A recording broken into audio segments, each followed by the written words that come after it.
Today we're at BTM Projects. We're at our first video interview with Roy Osing.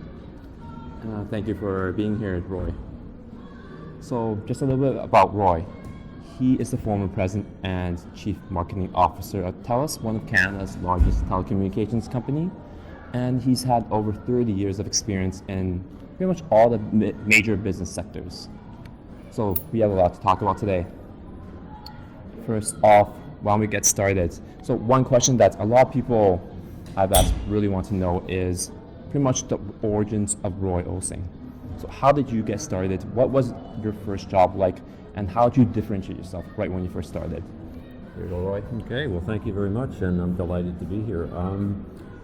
So I graduated from UBC almost 100 years ago, it feels like that someday, with a degree in mathematics. And so when I entered the business world, I was, 23 years old.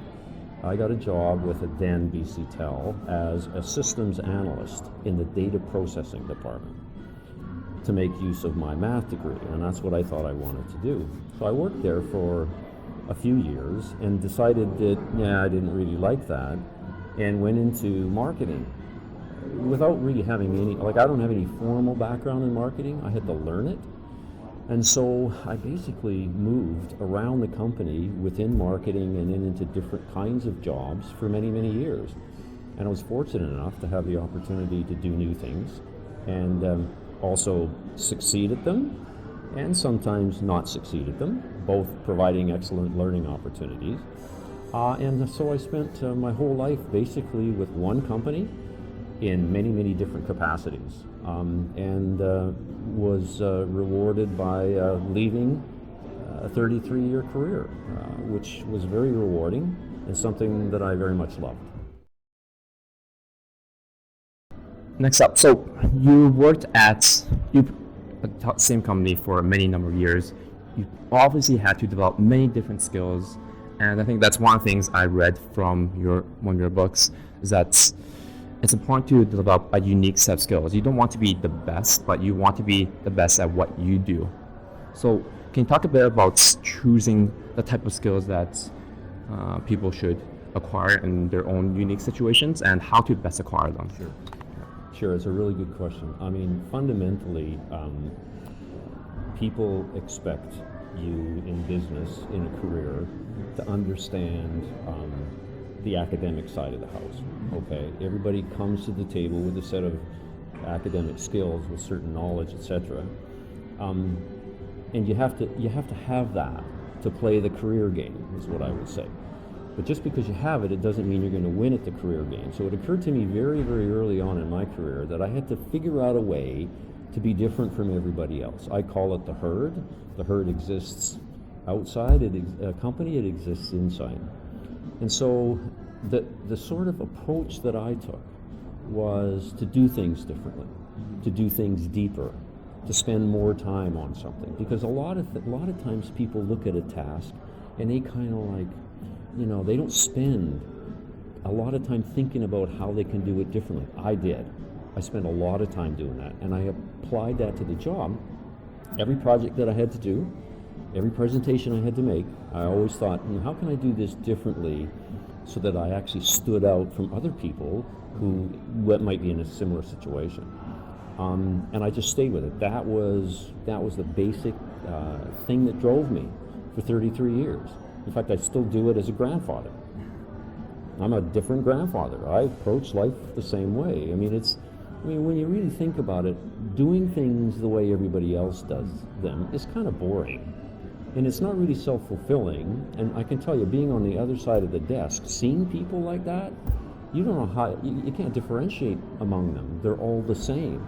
And we can talk about this later, but the biggest manifestation of that, in my view, is how people write resumes. They all look the same. It kind of makes me want to slip into a coma when I read some of these because they're so similar, right? So, at this age, you got to be thinking, it's a tough world. There's a lot of people competing for few jobs. You need to stand out. You need to stand out, not in a gimmicky way, but in a way that matters to the people that you're there to serve. And I learned that very young, and I just stayed with it. And as I say, to this day, I believe in it and I practice it. That's a really awesome mindset to have, and something that's my team and I are also working on as well after reading your stuff. So I really want to touch on what you just mentioned there. You said that you learned this at a really early age. So how did you learn this at the early age? I don't quite frankly really know. It just occurred to me that if I wanted to be noticed, if I wanted to stand out, if I wanted an opportunity to advance in my career, I had to find a way to not be invisible. See, part of the problem is, you get in a company with, I don't care whether it's 100 people, 10,000 employees, and that's what we had at the time, 10,000 employees, not 10,000 management employees, but thousands of them. The challenge is to sort out how, with respect to a certain set of, competencies, people will go, wow, I know Roy. Yeah, he did this. Yeah, we need to pay attention to him. Well, they're not going to pay attention to you if you're just like everybody else. They're just not. In fact, they're not even going to notice you. So it's really important for people your age, right, to get this and start practicing it. There's no silver bullet. Really, just start practicing it. Try stuff. Learn from stuff. But at least you're moving the right direction and not just accepting that you're going to be the same as everybody else and do what the textbooks say. Don't do what the textbooks say, because they teach you to color inside the lines. That's not what I'm talking about. I'm talking about coloring outside the lines. That's really awesome mindset. So that kind of leads me to the next topic that's pretty related. One of your themes on your writing is executing first before you have that perfect plan of yours, right? So let's say you have a product that you're trying to sell online, and you really believe in it, you really think that it has a lot of value for that niche population you're going after. How would that execute first approach look like compared to what people usually do? Yeah, the execution piece is horrendously important.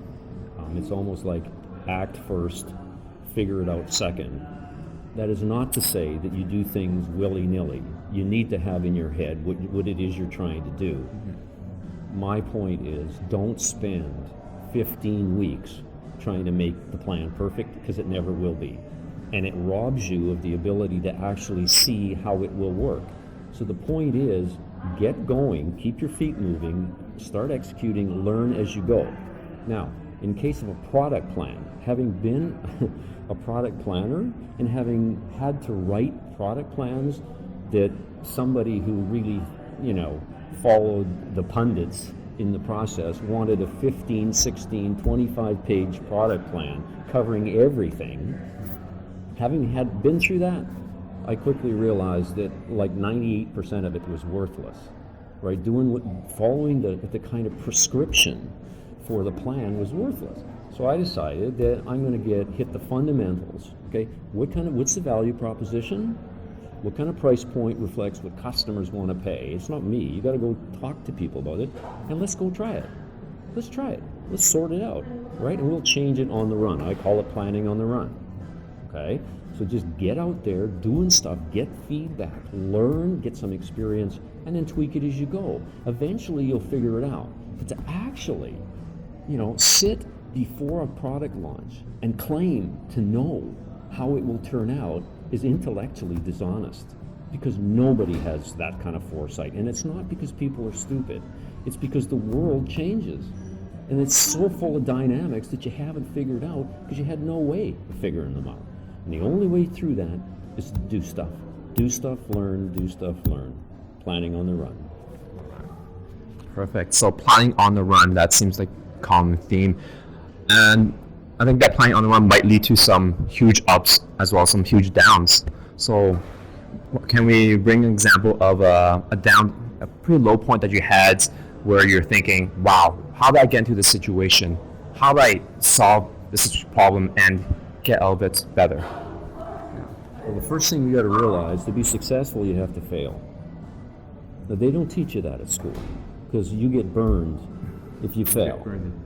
Okay, and that's part of the problem I have with the education system today, right? It punishes people for failing. I mean, I read an interesting article some time ago about Michael Jordan. I mean, he was proud of the fact that he lost tens of games with the Chicago Bulls, but it made him great. He was a great guy, but he lost a lot. And so my point here is, be okay with failing, because you will. And anybody that, you see, the problem is if you're afraid of failure, you won't do anything. It's like a rigor mortis sets into you when you're still alive. You just don't move, right? Yeah. So the only thing you can do is to just try stuff, do stuff. I recall very early in my career, we introduced a product, and what it was a chat line service. We didn't have the internet in those days, but what it was a phone-in service where you called into a bridge and you talked to people. It's kind of like a giant sort of like telephone-based chat service. And I thought, well, this sounds pretty cool. Why don't we go give this a whirl? Well, we did give it a whirl and discovered that there was one piece of this that we had failed to give a lot of attention to. And that was the fact that the chat room got to be used for some questionable things. It was the quality of the conversation going on the chat line wasn't really in keeping with the brand of the telephone company. And I missed that. I didn't even think about that going in, okay? Yeah. So we discovered it because we had companies or radio stations like CKNW and CKWX reporting on how this chat service was being used. And I was going, OMG, this is getting, and so what was happening is it wasn't our content. We really, it wasn't our responsibility to protect the public from what these, people were chatting about, but nevertheless, it reflected on our brand. So what we did is we shut it down. Just shut it down overnight. Just said, boom, cutting it, that's it. The lawyers went nuts because in essence, what we were doing was censoring what people were using, and we had no right to do that. And so our lawyers told me, Roy, you can't do this. I said, yeah, we're doing it. We'll worry about any negative ramifications later. Well, the only negative we didn't have any negative ramifications. Right? People were proud of the fact that we took action on this. Some of the people internally were saying, yeah, but what about the revenue? What about the revenue? Who cares about the revenue? It's still a new service, right?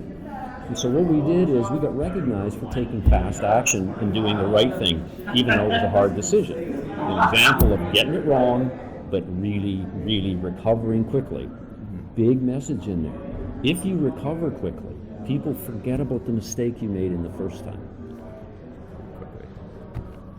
So that's an awesome mindset to have. If you're recovering quickly, just making sure that you don't look back at it. That seems to be the common theme. Is that right?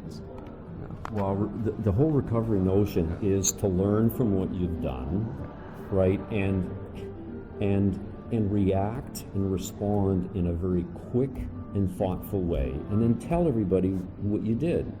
Because to simply recover without anybody knowing that you recovered isn't really going to, get you the kind of plaudits that you want. Now, we weren't looking for plaudits. We were just trying to get it right the second time.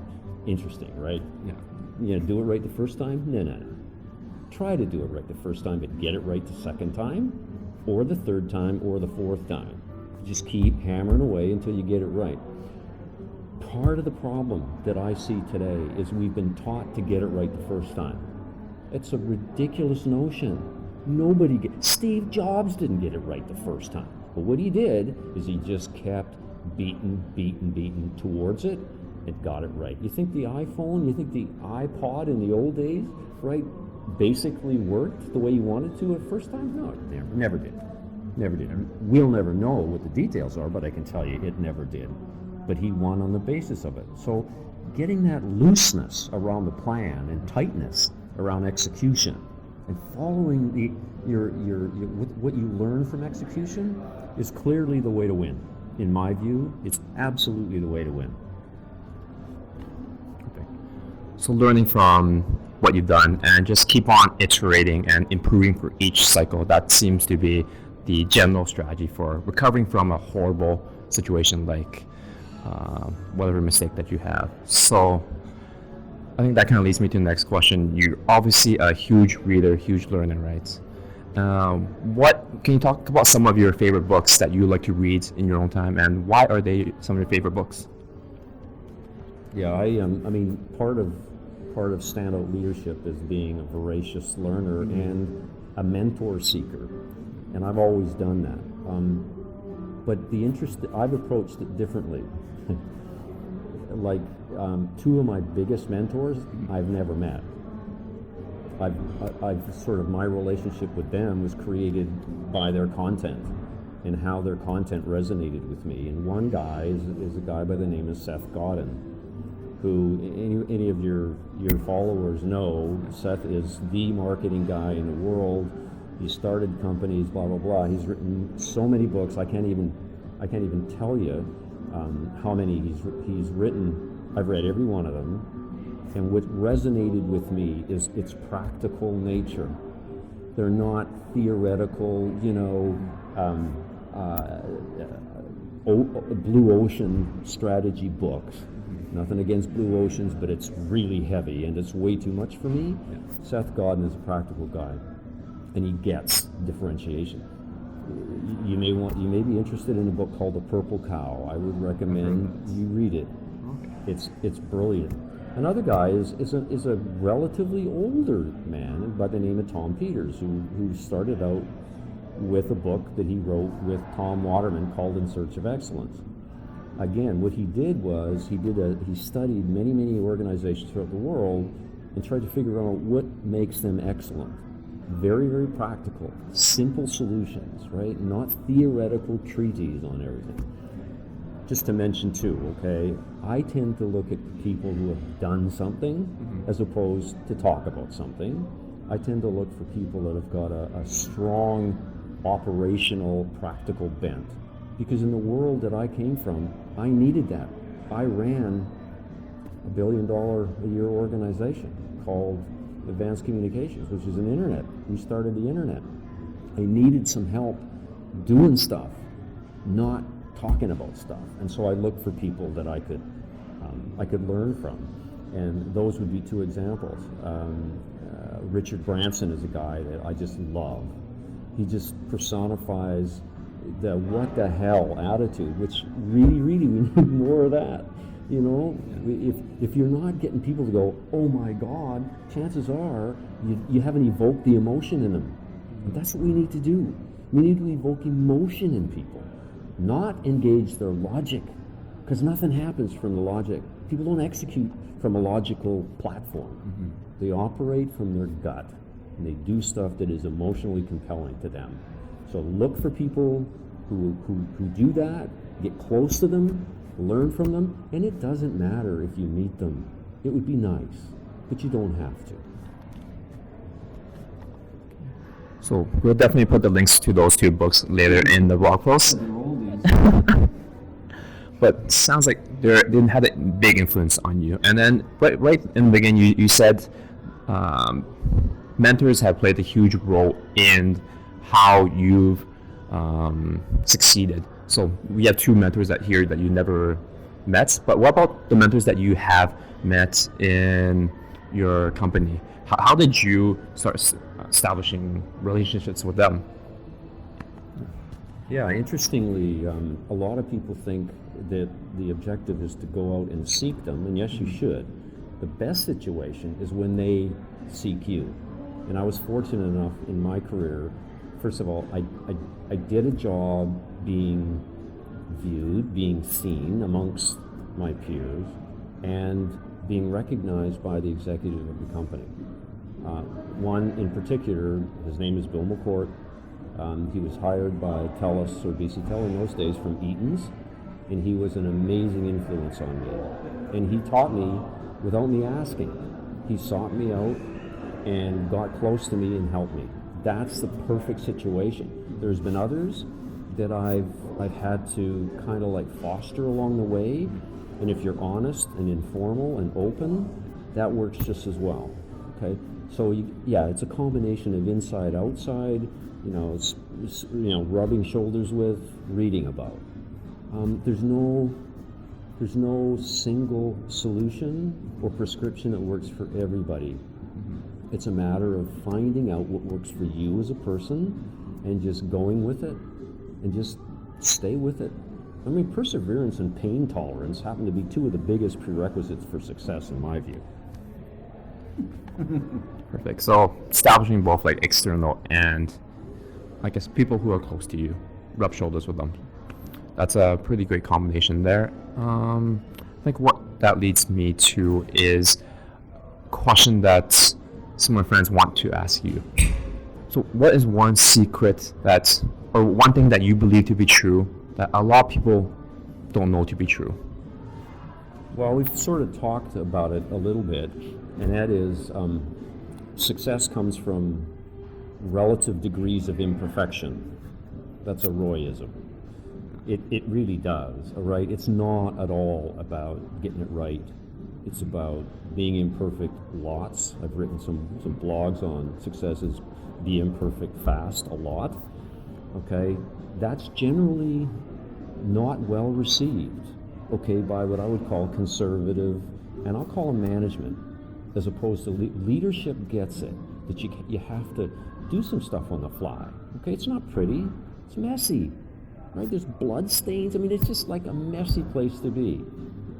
But it's, at least in my experience, it is absolutely vital to winning, not just in a business environment, but personally, for your own career, it's important to actually do that.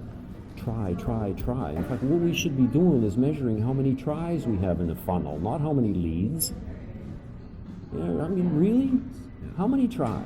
And so you say, well, okay, how many tries have you done this week, Roy? Oh, I didn't try anything. Well, what have you been doing? If you're not trying stuff, what are you doing? You exercising the cognitive process? Well, that's interesting, but it's not getting me anywhere.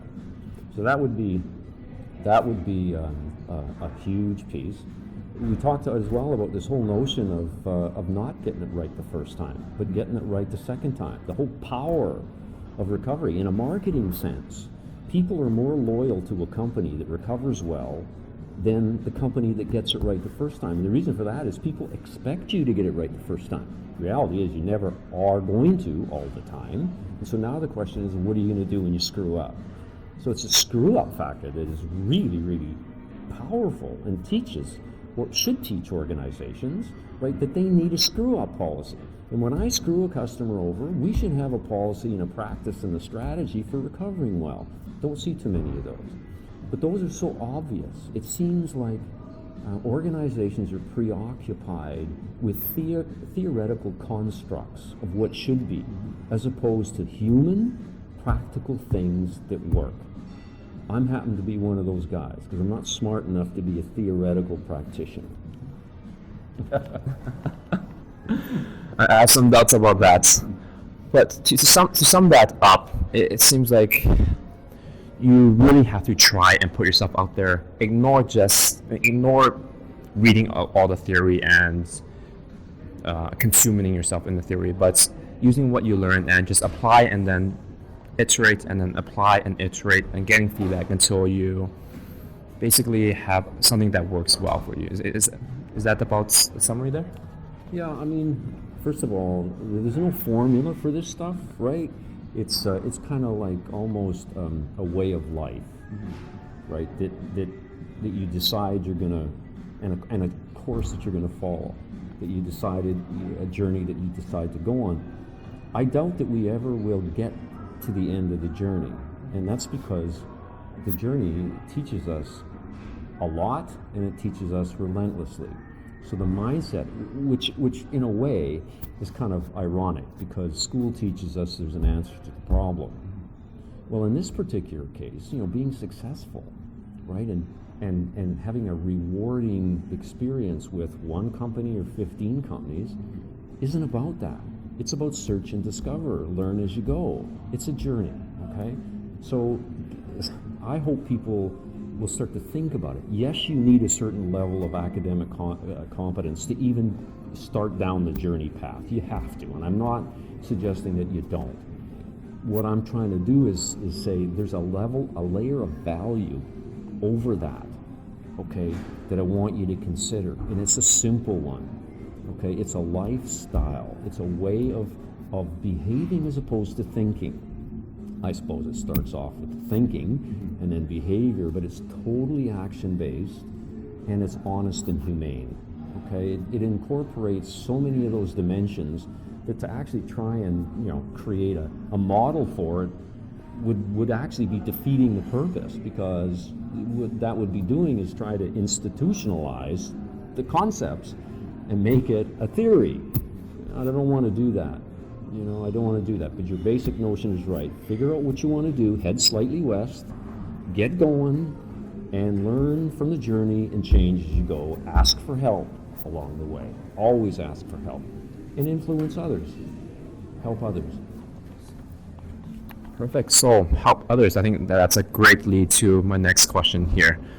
So at B Team Projects, what we're trying to do in the long run is to help people build up their own personal brands. Because a lot of people are experts at what they do in their jobs, but say they want to start reaching out and building an online brand. What are some tips you have for these people? I have absolutely zero tips for anybody who wants to build a brand, because that basically truncates the brand building process. And it's like somebody showing me an advertisement, television advertisement, say, what do you think about this? And my answer has always been, I don't think about that. What are you trying to achieve? So in other words, we need context for answering questions around brand, around messaging and so forth. And so figure out what that is. Individuals need what I call a strategic game plan, which is not complicated. I've talked about it to your groups. I've talked about it to a number. It's a very short way to create a context for what you do. It's the same with branding. Branding really depends on what you want to be when you grow up. For example, if I want to be a marketing vice president in 5 years, okay, I'm going to develop a brand that sort of satisfies that approach. If I decided that I'm going to be a engineering manager, that's completely different. One brand works for one discipline, a different brand works for another discipline. So go back to the basics. Spend some time figuring out what you want to be when you grow up. Get the ebook, Execute First, Plan Second. It talks about the game plan. The game plan is a planning process that I had to create on my own to execute. So it's built to execute. That's the whole point of the name, right, in the book. Get that context right and build your brand around the context, and then go try it. Learn from how it lands on people. If people say, oh, really, Roy? No, that's not you. Oops. Okay, then I better go back to basics and start to tweak it a little bit. But don't ever tell me that your brand is you're the most knowledgeable marketing person out there, because that's bullshit. It just ain't true, because everybody can claim that with a marketing degree, is my point. It's what you do with it, how you approach it, how you exercise the notion with people differently than everybody else that's going to make you unique. You got to be unique and distinctive, otherwise you'll be invisible and ignored. Perfect. I think this is a good place to summarize it up right now. So some things we learned from Roy today: really be unique. Don't focus on becoming the expert at certain topic, but have their unique skill sets that makes you stand out, that makes you be different. And we'll also link to some of his favorite books later on below. And finally, as for how you can learn more about Roy has a website, Be Different or Be Dead, where he has regular blog posts, and you can also check out his books on that site. We'll be linking to that as well. Any last comments you want to add, Roy? Well, just a couple of things. First of all, thank you very much for caring enough about my work to asking me about it, because it gives me a way of spreading my word, and which I think is really, really important. So thank you for that opportunity. The other thing I would say is to you and your followers and your teams, ask me. I'm very available. I'm an informal guy. If anybody has anything on their mind, I'm available. I like to relate. I'm on Twitter. I'm on LinkedIn. I got emails, and you're free to share that information. And I'm writing for you guys now every month. But the other thing I would say is, if there's an opportunity for me to get in front of a number of people who care enough about this, I'd be delighted to do that as well. Perfect. So thank you so much, Roy, for being on our video blog today. Really grateful to have you.